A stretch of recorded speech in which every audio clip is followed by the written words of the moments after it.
এই যে দেবাশিস বলল কৌশী অমাবস্যা, এই যে ভাদ্র মাসের অমাবস্যার একটা গুরুত্বই আলাদা। কেন এই গুরুত্বটা? এই যে কৌশী অমাবস্যা, মাতা কৌশিকী মা কালীর দেহকোষ থেকে নির্গিত হয়। আর এই সময় কি হয় যে রবি এবং সিংহ রাশিতে রবি এবং চন্দ্র যখন থাকে সেই সময়ই কিন্তু এই অমাবস্যাটা হয়। আবার এই অমাবস্যায় স্বর্গ এবং মর্তের দরজা খোলা থাকে, যাতে সবাই অবারিত দ্বার, ধর্ম অর্থ মোক্ষ তুমি যা চাও তাই লাভ করতে পারবে যদি তুমি চাও। আবার কি যে এই সময় কিন্তু সাধক বামাখ্যাপা 3 লক্ষ বার জপ করে তারাপীঠে শ্মশানে কুশের ওপর মাকে রেখে জপ করে দেখা পেয়েছিলেন। আবার এই কৌশী অমাবস্যা কেন বলা হয়?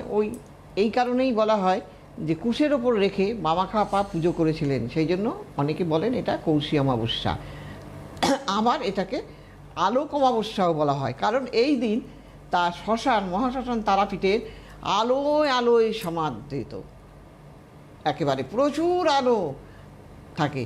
আর সেই জন্য এই কৌশী অমাবস্যায় যারা ধরেন তার যে কোনো সমস্যা হতে পারে, আমি নিজে জানি, আমার নিজের পরীক্ষিত প্রমাণিত এত বছর কাজে, আমি যে কাজটা আমি নিজে ভেবেছি হবে না এই কাজ আমার দ্বারা, কিন্তু সেই কাজও হয়ে গেছে।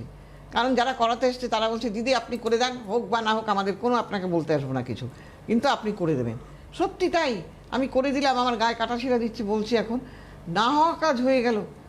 তার স্বামী তাকে 15 বছর ধরে নেয় না, তার মা বাবা এসছে আমার কাছে, বিরাট অফিসার দুজনেই, বিশাল জায়গায় বাড়ি তাদের। বলে দেখুন আমরা যখন মরে যাব আমার মেয়েটাকে কার হাতে রেখে যাব বলেন তো, আর এই নাতিটাই বা কার কাছে থাকবে, তো আপনি করে দেন, যা হয় হবে, আমার মনে হয় হবেই হবে আপনার হাত থেকে।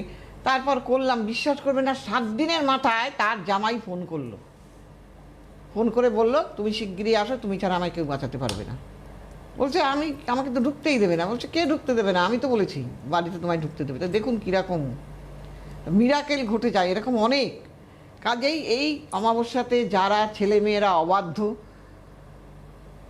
কারো মা বাবার কথা শুনছে না, কোনো বাজে জায়গায় ফেসে গেছে, হ্যাঁ, মান সম্মান রাখছে না, সেই সব ছেলেমেয়েরা, এবং যাদের স্বামীরা পরকীয়ার মধ্যে জড়িয়ে গেছে, যাদের স্ত্রীরা পরকীয়ার মধ্যে জড়িয়ে গিয়ে সংসারটা নষ্ট, মান সম্মান নষ্ট, এবং শত্রুতা, কর্মে বাধা, যে কোনো, দেখবেন ছেলেমেয়েরা পড়াশোনা করছে না, নাম্বার কি না 1, এই 1-এর জন্য কেউ জয়েন্টে চান্স পায় না, নিটে চান্স পায় না, পরীক্ষায় পাশ করতে পারে না।